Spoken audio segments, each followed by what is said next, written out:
നമ്മൾ മലയാളികൾക്ക് ഒരുപാട് ഇഷ്ടപ്പെട്ട ഒരു സിനിമയെക്കുറിച്ചാണ് സംസാരിക്കുന്നത്. 1991 പുറത്തിറങ്ങിയ അമരം. അതെ, അമരം. ഈ സിനിമയെക്കുറിച്ചുള്ള കുറച്ച് പഠനങ്ങളും കാര്യങ്ങളൊക്കെ നമ്മുടെ കയ്യിലുണ്ട്. ഭരതൻ ലോഹിതദാസ് കൂട്ടുകെട്ട്, അവരുടെ ആദ്യത്തെ സിനിമ, കടലിന്റെ പശ്ചാത്തലം, ഒരു മനോഹരമായ സിനിമ തന്നെ. ശരിയാണ്.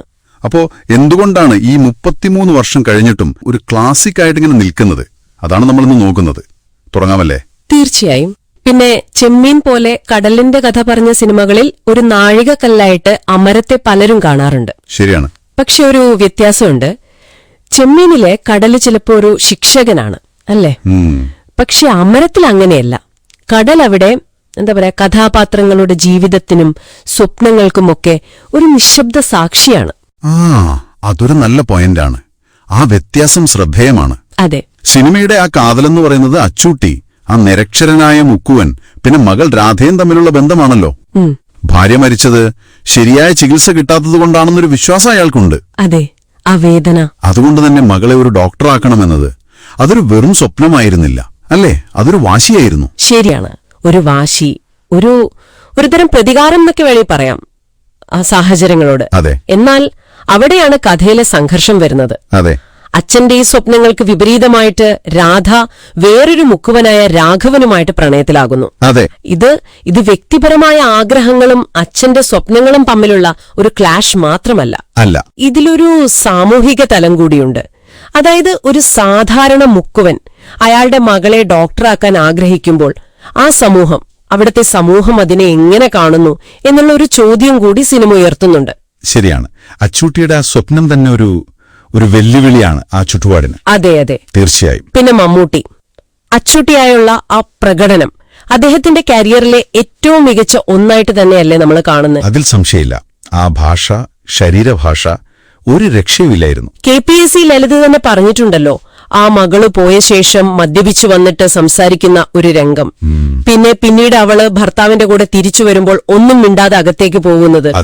രണ്ട് വികാരങ്ങളുടെ അങ്ങേയറ്റം, ആ ഒരു റേഞ്ച് കൃത്യമായി കാണിക്കുന്നുണ്ട്. അവര് പറഞ്ഞ ആ വാചകം, അവാർഡ് കിട്ടാൻ ഒരു കാരണം മതി, പോകാതിരിക്കാനാണ് പല കാരണങ്ങളും വേണ്ടതെന്നത്, അത് ശരിക്കും ആ പ്രകടനത്തിന്റെ ഒരു ആഴം കാണിക്കുന്നുണ്ട്. ശരിയാണ്. അതുപോലെ മറ്റു പ്രകടനങ്ങളും. KPSC ലളിതയ്ക്ക് ആ ഭാർഗവി എന്ന കഥാപാത്രത്തിന് മികച്ച സഹനടിക്കുള്ള ദേശീയ പുരസ്കാരം കിട്ടിയല്ലോ. അതെ. അവരുടെ പ്രകടനം അത്ര ഗംഭീരമായിരുന്നു. മുരളിയുടെ കൊച്ചുരാമൻ, മാധുവിന്റെ രാധ, പിന്നെ അശോകന്റെ രാഘവൻ, എല്ലാവരും നന്നായിട്ടുണ്ട്. പിന്നെ ഈ അഭിനയ മുഹൂർത്തങ്ങളൊക്കെ ഇത്രയും ഹൃദയസ്പർശിയാക്കിയത് മധു അമ്പാട്ടിന്റെ ക്യാമറയാണ്. തീർച്ചയായും. കടലിന്റെ ആ ഭംഗി, രൗദ്രത, ശാന്തത, പിന്നെ കഥാപാത്രങ്ങളുടെ മുഖത്തെ ഭാവങ്ങള് എല്ലാം ഒപ്പിയെടുത്തു. അതിന് അദ്ദേഹത്തിന് സ്റ്റേറ്റ് അവാർഡും കിട്ടി. അതോടൊപ്പം രവീന്ദ്രൻ മാസ്റ്ററുടെ പാട്ടുകൾ, ജോൺസൺ മാസ്റ്ററുടെ പശ്ചാത്തല സംഗീതം, ആ പാട്ടുകള് വികാര നൗക്കയുമായി. അതെ അതെ, ആ പാട്ടൊക്കെ അച്ചൂട്ടിയുടെ ആ മാനസിക സംഘർഷം ഭയങ്കരമായിട്ട് ഫീൽ ചെയ്യിക്കും. ശരിക്കും. എല്ലാം കൂടെ ചേർന്നപ്പോ അമരം ഒരു സമ്പൂർണ്ണ അനുഭവമായി മാറി. അതെ, ഇത്രയധികം കലാമൂല്യമുള്ള ഒരു സിനിമ പക്ഷേ ബോക്സ് ഓഫീസിലും വലിയ വിജയമായിരുന്നില്ലേ? ആയിരുന്നു. ഏകദേശം ഒരു 28 ലക്ഷം രൂപ മുടക്കിയാണ് സിനിമ എടുത്തത്. 2.5 കോടി രൂപയോളം കളക്ഷൻ നേടിയെന്നാണ് കണക്ക്. തൃശൂര് രാഗത്തിലൊക്കെ 200 ദിവസത്തിനു മുകളിലോടി. അന്നത്തെ കാലത്ത് അതൊരു വലിയ സംഭവം തന്നെയാണ്. അതെ. അപ്പോ നല്ല സിനിമകൾക്ക്, ഉള്ളടക്കമുള്ള സിനിമകൾക്ക് എന്നും പ്രേക്ഷകരുണ്ടാകുമെന്നതിന്റെ ഒരു തെളിവ് കൂടിയാണതല്ലേ? തീർച്ചയായും. ഉള്ളടക്കത്തിന്റെ ശക്തി വാണിജ്യ വിജയത്തിനൊരു തടസ്സമല്ല എന്ന് അമരം തെളിയിച്ചു. പിന്നെ ഒരുപാട് അവാർഡുകളും കിട്ടി, ദേശീയ അവാർഡ് ഉൾപ്പെടെ.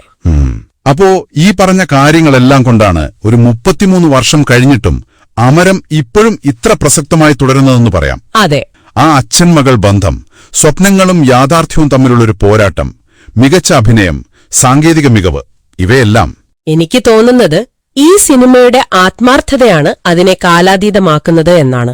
മനുഷ്യബന്ധങ്ങളുടെ സങ്കീർണതകളും പിന്നെ ആ സാമൂഹിക സമ്മർദ്ദങ്ങളുമെല്ലാം വളരെ സത്യസന്ധമായിട്ട് പറയുന്നുണ്ട്. ശരിയാണ്. നിങ്ങൾക്ക് കൂടുതൽ ചിന്തിക്കാൻ ഒരു ചോദ്യം കൂടി തരാം.